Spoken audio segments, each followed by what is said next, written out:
तो मेरे नबी पाक ने फरमाया तू रब के बारे में जैसा गुमान करेगा अल्लाह भी तेरे लिए वैसा ही बन जाएगा।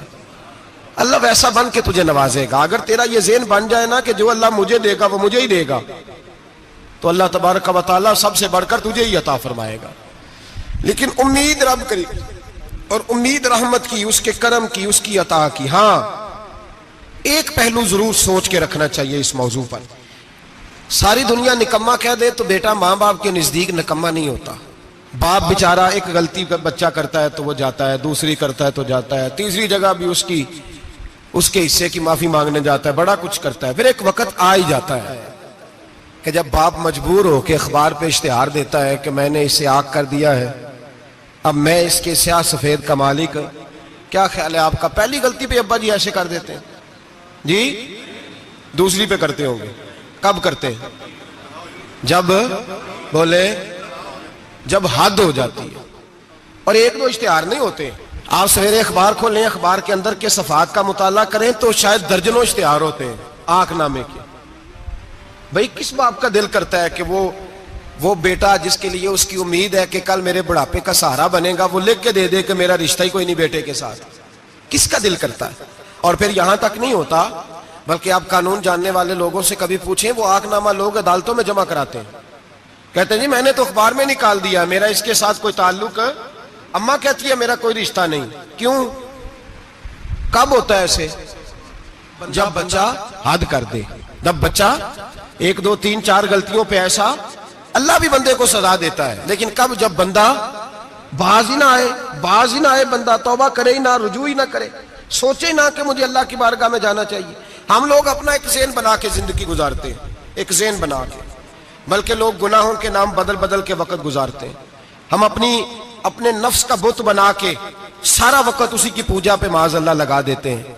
बस ये ठीक है, ये ठीक है और ये ठीक है, चौथी बात सही कोई नहीं। इसी के अंदर हम उलझे रहते हैं मेरे भाई। रहमत इलाही का गलत तस्वर अपनाते हैं। ओ मेरे भाई, किसी बंदे की मजबूरी तो माफ होती है, लेकिन अगर कोई जानबूझ के ज्यादती करे तो वो माफ, उसकी माफी।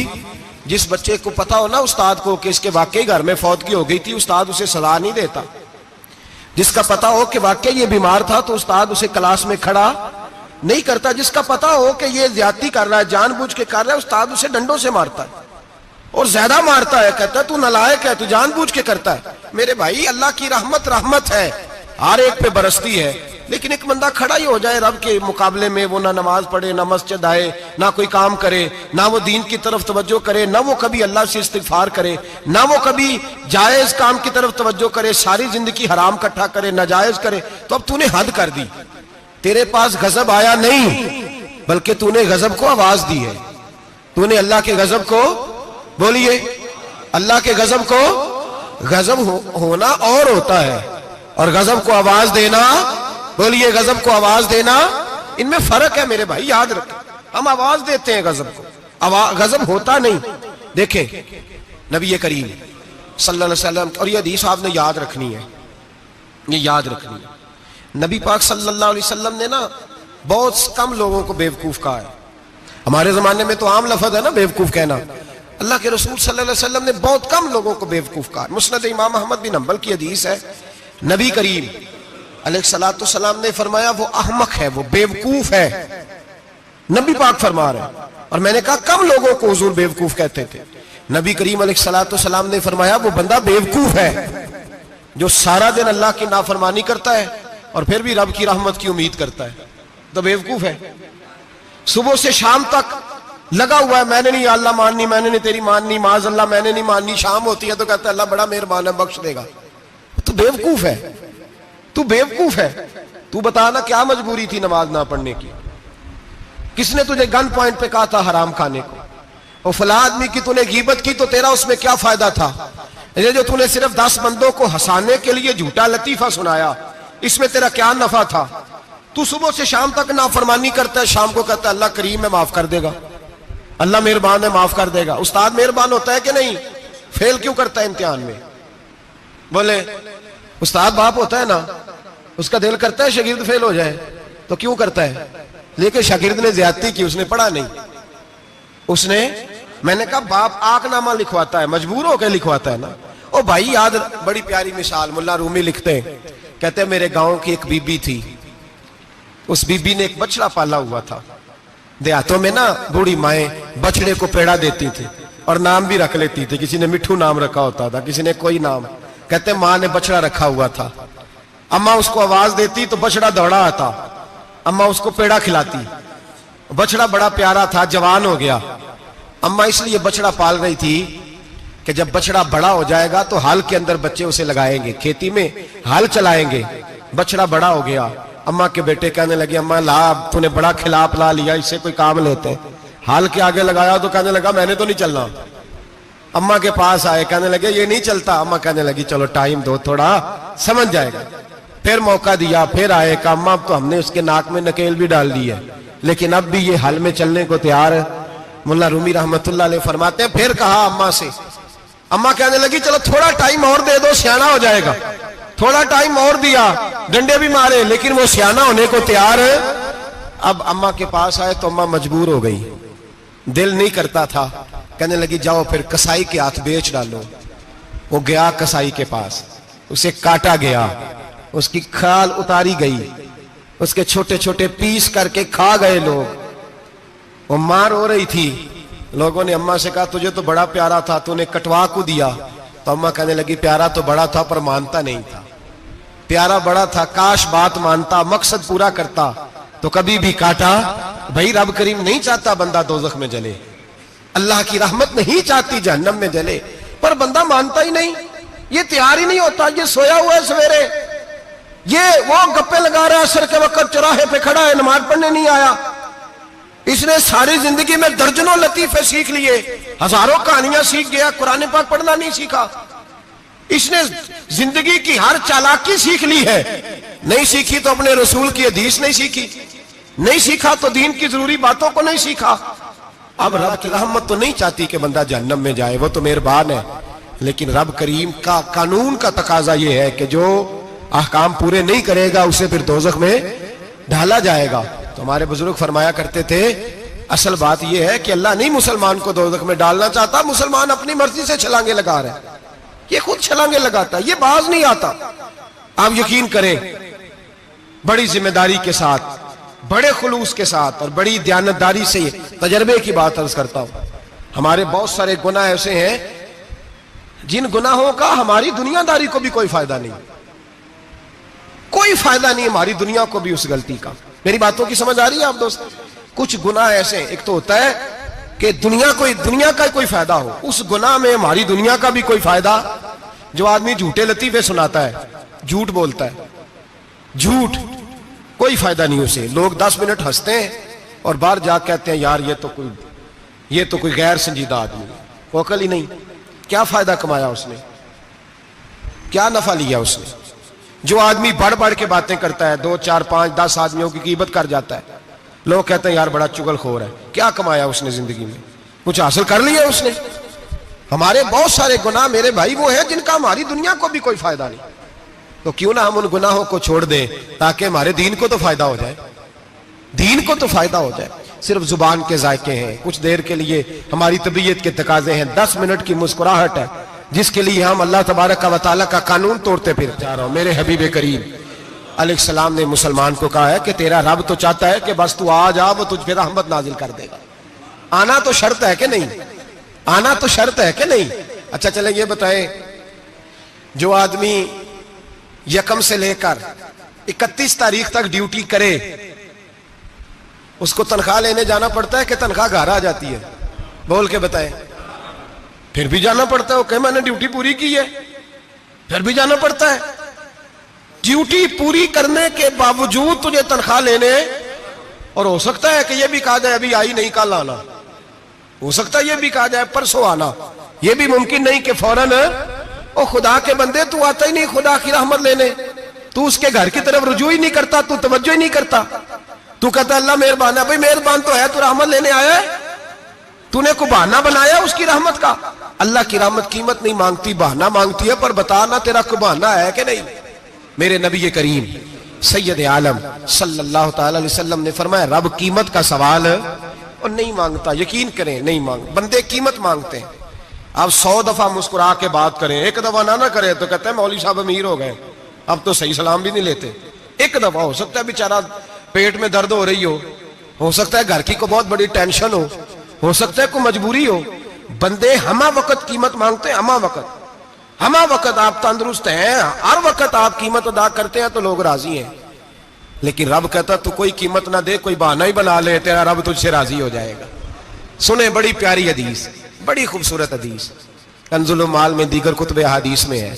हजरत अबू हुरैरा रदी अल्लाह तआला अन्हु फरमाते एक बाबा जी नबी पाक की बारगाह में आए और जब वो वापस जाने लगे तो मैंने उम्र पूछी तो उम्र थी 96 साल।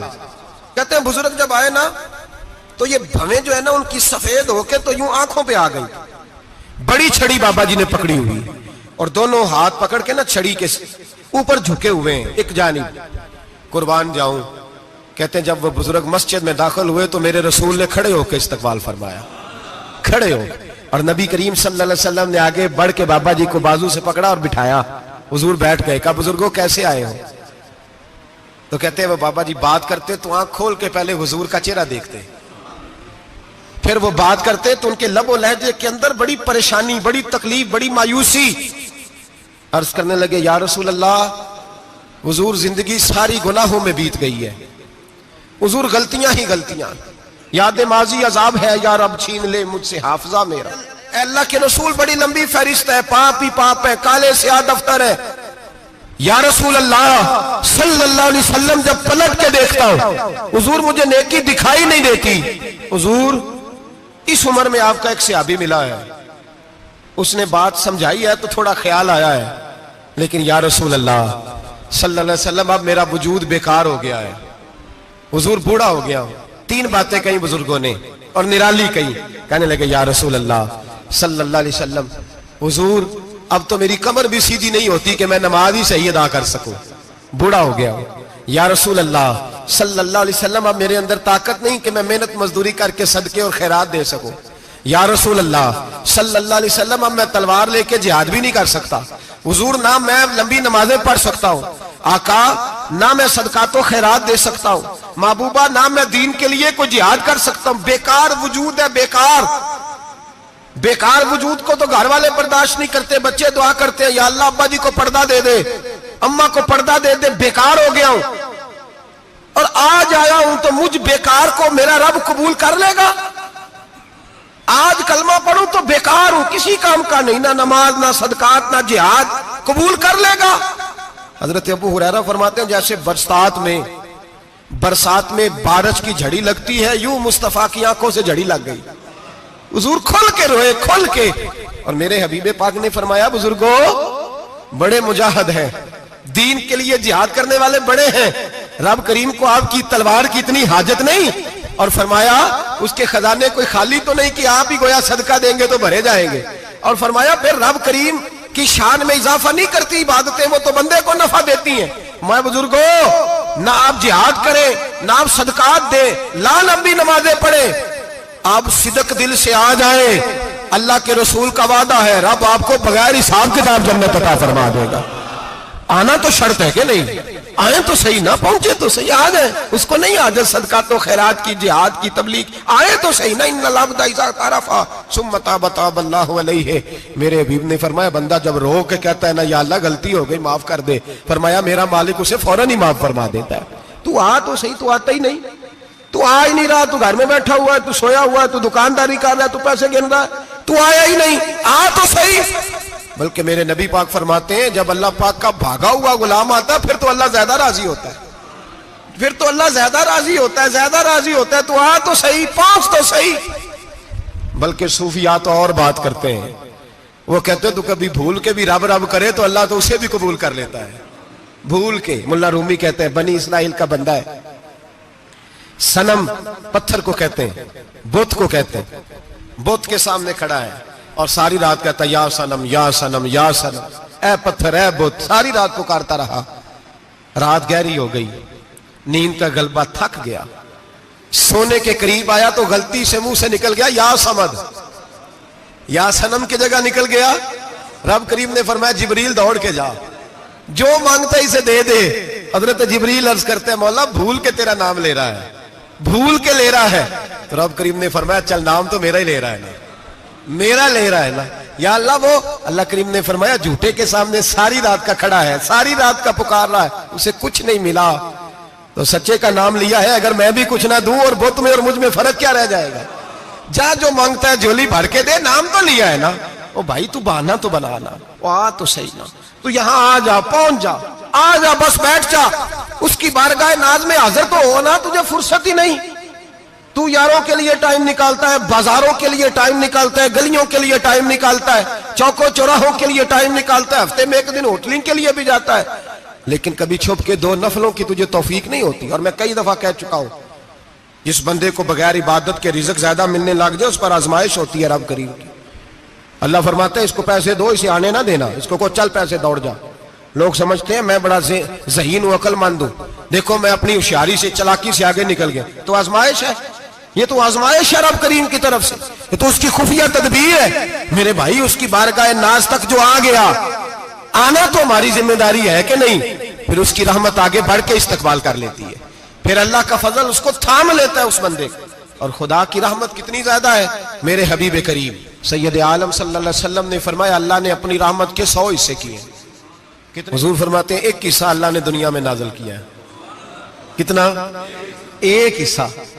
फरमाया ये जो माँ बेटे से प्यार करती है, बाप बेटे के लिए मजदूरी करता है, ये जो बहन भाई के लिए रोती है, ये जो बीवी शौहर के लिए दुआ मांगती है, ये जो बच्चे माँ बाप से प्यार करते हैं, फरमाया ये उस एक रहमत का नतीजा है, एक रहमत का नतीजा। तो सहाबा कहने लगे या रसूलल्लाह वो 99 किधर है? नबी पाक ने फरमाया रब करीम ने संभाली हुई है, कयामत के दिन तुम्हें अता फरमाएगा। अभी तो एक नाज़िल की है, अभी अल्लाह ने। एक बुजुर्ग थे, हमें तफसीर पढ़ाया करते थे, तफसीर के उस्ताद थे। मैंने उनसे एक दिन कहा, मैंने कहा हज़रत साहब कुछ बातों में ना मैं अड़ जाता हूं, मैं अपने आप को इतना लायक नहीं समझता, तो कहीं कहीं ना ज़हन उलझ जाता है, तो कभी उलझ जाता हूं। एक सवाल कई दिनों का है, उसूल तफसीर का मसला है, तो जरा कुछ चीजें ऐसी होती हैं बुजुर्ग कहते हैं जो किताबों से नहीं मिलती, सिर्फ सीनों से मिलती हैं। कोरस तो फकत लफ्ज ही सिखाते हैं, ये आदमी है जो आदमी बनाते हैं। मैंने कहा साहब ये समझ नहीं आई कि यहां भी साहब वहां भी साहब। कहने लगे जी किस तरह? मैंने कहा जी यहां कब्र में भी सवालों के जवाब और फिर कयामत में भी। मुझे कहने लगे जाओ इमाम राजी की तफसीर उठा के लाओ। मैं तफसीर उनके सामने ला के रखी, तो कहने लगे ये सैयदना यूसुफ अलैहिस्सलाम का वाकया जरा देखो तफसीर यूसुफ में, उसमें एक अजीब बात लिखी है।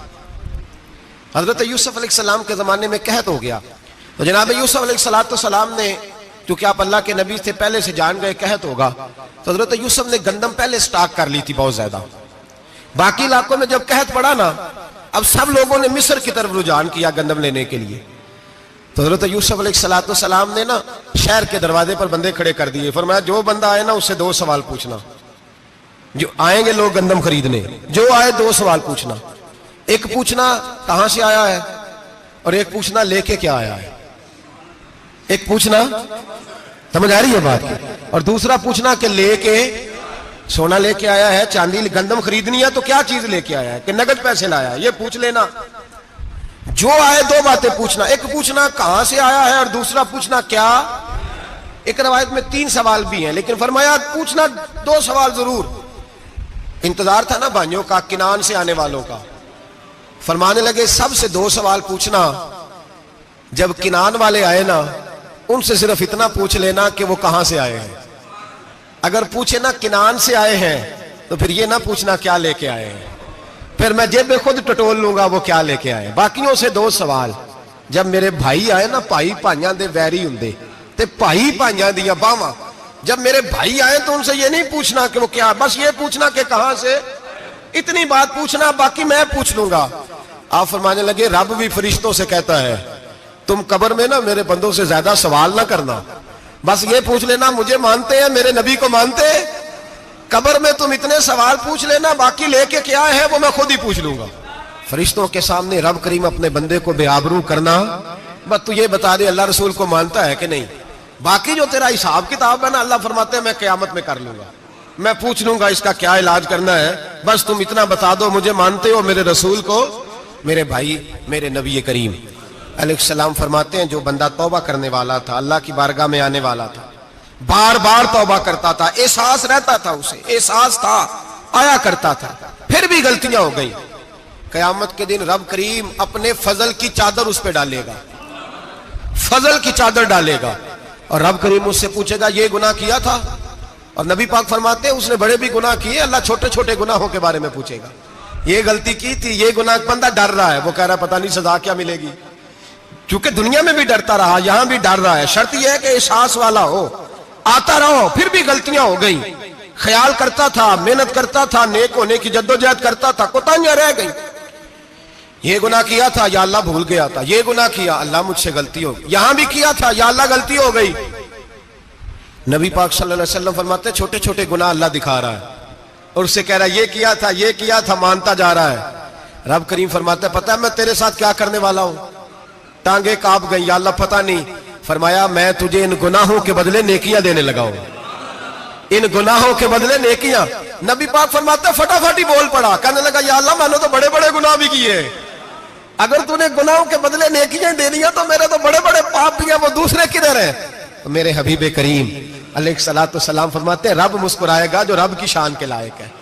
अल्लाह फरमाएगा तेरे दिल में एहसास था, तू आया करता था, तू तौबा करता था, तू मेरी बारगाह नाज में आता था, पता तेरे ऊपर चादर क्यों डाली है? या अल्लाह नहीं, फरमाया मैं तुझे अपनी रहमत की चादर में छुपा के जन्नत में दाखिल करना चाहता हूं। मेरे भाई तू आ तो सही, तू पहुंच तो सही, खुदारा ये जो जितनी दुनियादारी है ना, ये तो आप हर वक्त करेंगे तो राजी होंगे लोग, हर वक्त। और ये जो हमने प्लानिंग की हुई है ना कि मैं फलाना काम करके सियाना हो जाऊंगा, तो इतनी मोहलत नहीं दी अल्लाह पाक ने।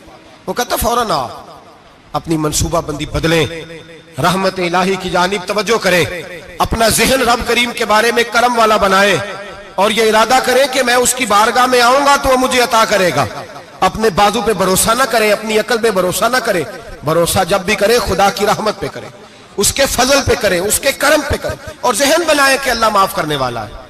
हमारे जिम्मे यह है कि हम अपने गुनाहों का एहसास पैदा करें, हमारी जिम्मेदारी यह है कि हम तौबा सच्ची और खरी करें, हमारी ड्यूटी यह है कि हम अल्लाह की बारगाह में सही मानों में हाजिरी दें। हम तौबा भी झूठी करते हैं, बल्कि अगर मैं कहूं कि मजाक करते हैं। शब बारात आने वाली है ना, किस दिन है? जुमेरात को शब बारात आएगी। कुछ लोग तो खैर वैसे डट जाते हैं, कहते हैं हम नहीं मानते, वो पक्के लगे हुए हैं, वो कहते हैं नहीं इबादत नहीं करनी चाहिए। मैंने कहा यार बस करो, छोड़ दो, अब अल्लाह की इबादत करने के लिए भी तुमसे सनद लेनी पड़ेगी कि मौलवी साहब इजाजत दे, नफल पढ़ लें, इजाजत लेनी पड़ेगी। और बंदे बड़े समझदार हैं, वो कोई सियासी बंदा दूसरी पार्टी का आ जाए तो उसे मुतमिन कर लेते हैं, कुछ बसरा दूसरी जमात का मसला पूछ ले, कहते मौलवी साहब पूछ के दसांगा। ये मोटी सी बात है। शबरात को क्या होता है? इबादत। क्या होता है? बोल के बताए। यही होता है ना, तो इसके लिए सर्टिफिकेट की जरूरत है जी। वल्लज़ीना यबीतूना लिरब्बिहिम सुज्जदन व क़यामा, अल्लाह फरमाते हैं मेरे बंदे सारी रात गुजार देते हैं या कयाम करते हुए या सजदा करते हुए। इसके लिए सर्टिफिकेट की जरूरत है। बड़ी जल्दी मसला पूछने आ जाते हैं लोग।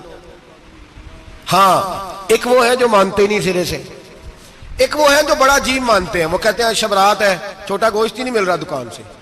भाई शबरात गोश्त खाने का दिन है, हलवा खाने का दिन है शब बारात, मौज करने का दिहाड़ा आ गया शब बारात। शबरात आई है, पहले किलो गोश्त आता था, 2 किलो ले लो। ये कौन सा तरीका है शब बारात मनाने का?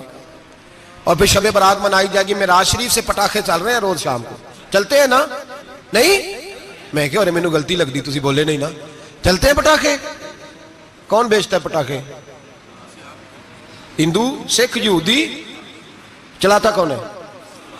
किसने कहा चलाने को? इसमें कोई किसी फिरके का भी इख्तलाफ नहीं होता। डरना चाहिए अल्लाह पाक से। अल्लाह जहन्नम की आग ठंडी करता है, हम जलाते हैं शबरात को। रब फरमाता है ठंडी होगी, हम जला रहे हैं। बच्चे पटाखों के पैसे पड़ोसी से लेके आते हैं कि हमसे लेते हैं? हम मना क्यों नहीं करते? जूते ना पॉलिश करने पे तो थप्पड़ लगते हैं, तो पटाखे वाले बच्चे को नहीं पूछा जा सकता? बाप की जिम्मेदारी है। और मुहद्दिसीन ने मसला लिखा है, अगर बच्चा नाबालिग कोई गलती करता है तो उसका बाप जिम्मेदार है, जवाब दे उसकी जगह पर।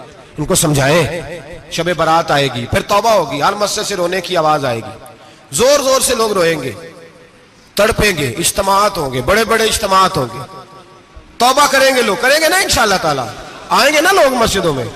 फिर सवेरे झूठ बंद हो जाएगा ना, अगली सुबह मिलावट खत्म, कम तोलना खत्म। ये कैसी तौबा है? वो दुकानदार जो शबरात वाले दिन गलत सूजी फरोख्त कर रहा है, मिलावट वाली चीनी बेच रहा है, ताकि दवाइयों में धोखा देते हैं लोग, दवाइयों में धोखा देते हैं।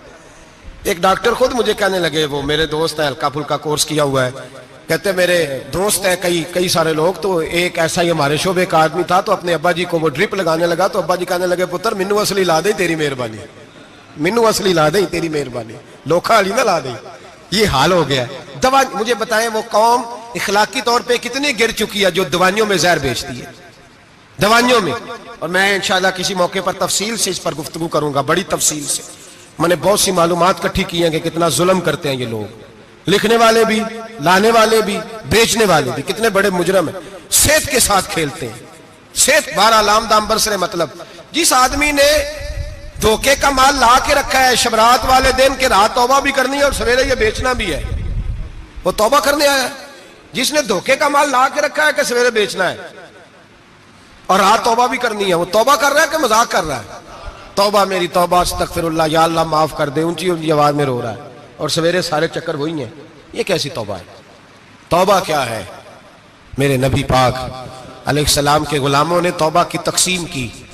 हजरत हसन बसरी से किसी ने पूछी तौबा क्या है, तो आपने फरमाया तौबा ये है कि जब तू तौबा कर ले तो फिर उस जगह नजर ना आना जहां खड़े होने से रब रसूल नाराज होते। और फरमाया तौबा ये है कि जब तूने तौबा कर ली फिर वहां से गैर हाजिर ना होना जहां हाजिरी का तुझे अल्लाह रसूल हुक्म देते हैं। ये तेरी तौबा है। और अगर तू ऐसा नहीं करता फिर तूने तौबा नहीं की, फिर तूने मजाक किया। मेरे भाई, रहमत इलाही आवाज देती है की तरफ रुजू करें, दौड़े और रहमत की उम्मीद रख के आएंगे। समझ ले कि अल्लाह पाक, मैं एक बात अक्सर करता हूं, नबुव्वत का दरवाजा बंद हुआ है। दाता गंज बख्श अली अजमेरी ने कहीं नहीं लिखा था कि मेरे बाद अली बिन उस्मान अजमेरी दूसरा नहीं आ सकता। हजरत मुजद्दद साहब कहीं नहीं लिख के गए कि दूसरा मुजद्दद अल्फसानी पैदा नहीं होगा। हजरत बाउल हक नक्शबंद बुखारी ने कहीं नहीं कहा कि मेरे जैसा वली नहीं हो सके। बुजुर्गों ने कभी नहीं कहा। तू जदोजहद तो कर। इकबाल कहते हैं आज भी हो अगर इब्राहिम का ईमान पैदा, आग कर सकती है अंदाजे गुलिस्तां पैदा। तू प्रोग्राम तो बना, आगे की तरफ तो सफर कर। मेरे नबी करीम सैयद आलम सल्लल्लाहु अलैहि वसल्लम ने फरमाया तेरे आ जाने से तेरा रब राजी हो जाता है। जब तू आता है तो तेरा अल्लाह राजी हो जाता है। ये जो हमारी मुश्किलात होती है ना, जिनमें हम उलझे होते हैं, वो जो हमें जादू हो जाता है, तवीज कर देते हैं हमारे करीबी रिश्तेदार, वो तवीज नहीं होते, वो हमारे अमाल की सजा होती है, हमारे अमाल की सजा होती है। हम वो ढूंढते फिरते हैं कि बाबा मिल जाए फूक मारे सही कर दे, हालांकि वो हमारे अमाल की सजा है। हमें अपनी तरबियत करनी चाहिए हमें। और वैसे भी दम दुरूद तवीज धागा, मैं अक्सर कहा करता हूँ, मैं कहता हूँ मैंने किसी किताब में नहीं पढ़ा कि कोई बंदा नबी पाक से यमन से दम कराने आया हो कि मैं हुजूर से दम कराने जा रहा हूँ, मिस्र से आया हो दम कराने, शाम से दम कराने आया हो। मेरे नबी पाक के पास जो भी आया करता था नबी पाक का दीन सीखने आया करता था। दम दुरूद तो एक ज़िमनी चीज है, जिल्ली चीज है, हो गया तो ठीक है, वरना अल्लाह पाक अगर बीमारी में राजी है तो नबी पाक ने खुद बीमारी को सीने से नहीं लगा के रखा। खुद अल्लाह के महबूब सैयद आलम सल्लल्लाहु अलैहि वसल्लम का विसाल बीमारी के साथ हुआ, तो बीमारी तो मुरीदनी है मेरे नबी पाक की, वो तो कनीज है हुजूर के घर की। आम दाम बरसरे मतलब खरी तौबा, सच्ची तौबा। और किस तरह की तौबा? मेरे नबी करीम अलैहिस्सलातु सलाम ने एक दिन सहाबा से पूछा एक बात तो बताओ, बुखारी मुस्लिम की हदीस है, या रसूल अल्लाह पूछिए। नबी पाक सल्लल्लाहु अलैहि वसल्लम ने फरमाया अगर कोई आदमी सहरा में सफर कर रहा हो, बहुत बड़ा सहरा हो, ऊंट पर उसका सफर हो और उसने ऊंट पर खाने पीने का सामान बांधा हो, पैसे भी रखे हो, पानी भी रखा हो, थक गया सफर करता करता, दरख्त की एक टहनी के साथ ऊंट की नकेल बांधी और दरख्त के नीचे लेट गया आराम करने के लिए। अल्लाह के हबीब फरमाते हैं अचानक उसकी आंख लग गई। जब जागा तो उसने देखा कि ऊंट तो गायब हो गया है, अब ना खाना है, ना पानी है, ना पैसे हैं, और सहरा बड़ा लंबा है, पैदल सफर भी नहीं कर सकता। थोड़ा सा ढूंढा, फिर मौत का इंतजार करने लगा, सोचने लगा मौत आएगी, अब मर जाऊंगा। अल्लाह के महबूब फरमाते हैं थोड़ी देर गुजरी, जब बिल्कुल मायूस हो गया था तो अचानक नजर पड़ी तो ऊंट उसका सामने खड़ा था। नबी पाक से अब्बा से पूछते हैं बताओ, उसकी कुल कायनात उजड़ गई थी, रास जाया हो गई थी, हर शय लुट गई थी, दोबारा उसे मिल गई है, बताओ उसे कितनी खुशी होगी। सहाबा कहने लगे या रसूलल्लाह नई जिंदगी मिल गई उस बंदे को, वो सारी दुनिया से ज्यादा राजी है। तो मेरे करीम रसूल सल्लल्लाहु अलैहि वसल्लम ने फरमाया रब करीम का नाफरमान बंदा जब उसकी बारगाह में आके तौबा करता है तो अल्लाह इससे भी ज्यादा राजी हो जाता है। नाफरमान जब आके कहता है या अल्लाह माफ कर दे, आइंदा नहीं करता, मैं अल्लाह तो राजी हो जाता है। और हबीब पाक अलैहिस्सलाम फरमाते हैं वो इतना करीम है, जब बंदा अपने रब से सुलह कर लेता है, तौबा कर लेता है, तो अल्लाह जमीन को कहता है तू भूल जा, मेरे बंदे ने गुनाह किया ही नहीं। आसमान से कहता है तू भूल जा, मेरे बंदे ने गुनाह किया ही नहीं। फिर रब करीम फरिश्तों से फरमाता है कि मिटा दो जो तुमने लिखा था, मैंने अपने बंदे के साथ सुलह कर लिया।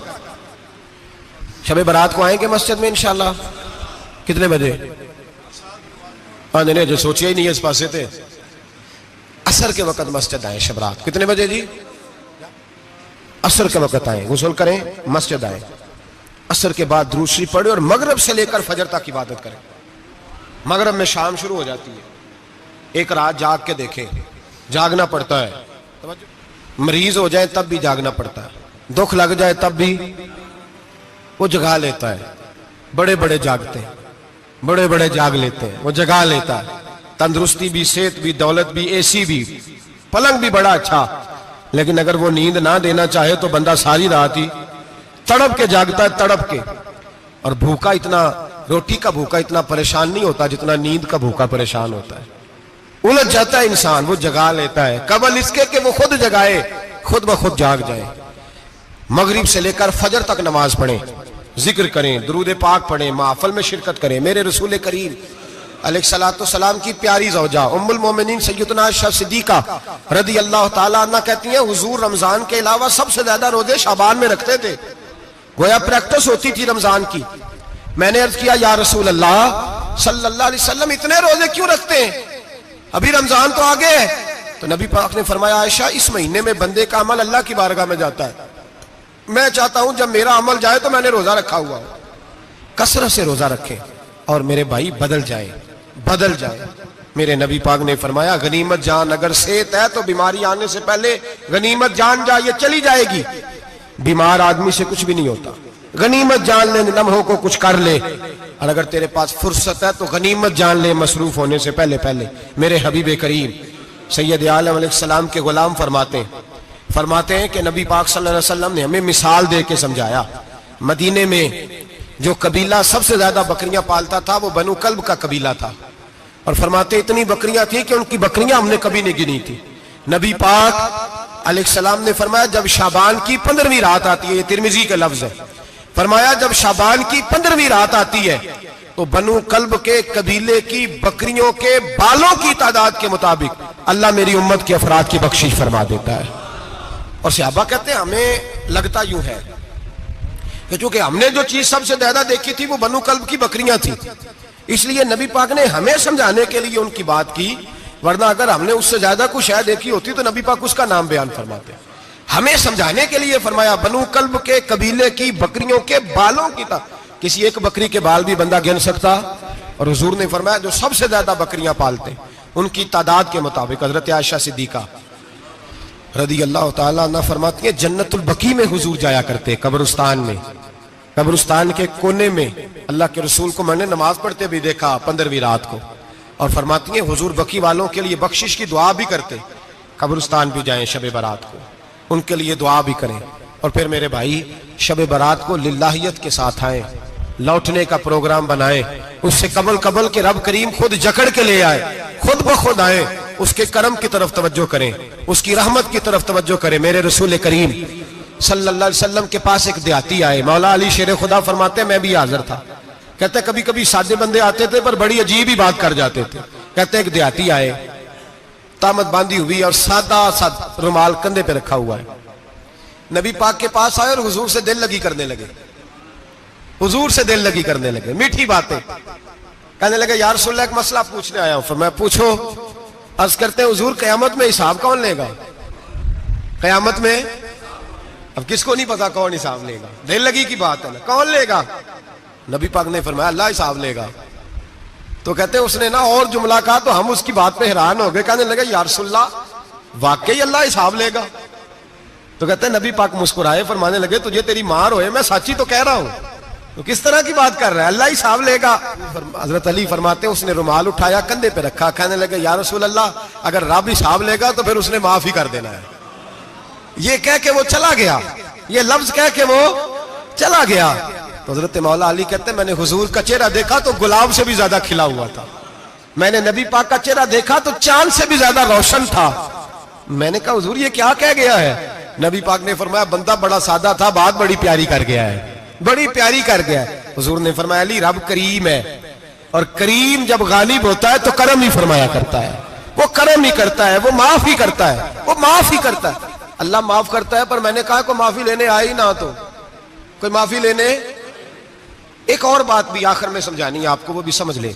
हम जब किसी रिश्तेदार को राजी करने जाते हैं ना, नाराज हो, तो हमें पता चल जाता है कि ये वक्त टपाने आया या राजी हो गया। दो किस्म के लोग होते हैं, कहते हैं चलो बरादरी आ गई, मैं चलता हूं, पर किस तरह? टाइम पे टाइम आऊंगा, 200 दे के घर आ जाऊंगा।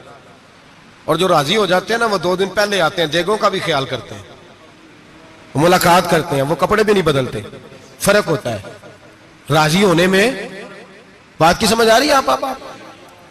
हम तौबा करने आते हैं अल्लाह की बारगाह में, क्या हमें पता नहीं चलता कि हमने तौबा किया, रब राजी हुआ है कि नहीं हुआ? हमारा ईमानी रिश्ता तो है ना अपने रब से, रूह का ताल्लुक तो है ना, तो हमें अंदाजा होता है कि अल्लाह राजी हो गया कि नहीं।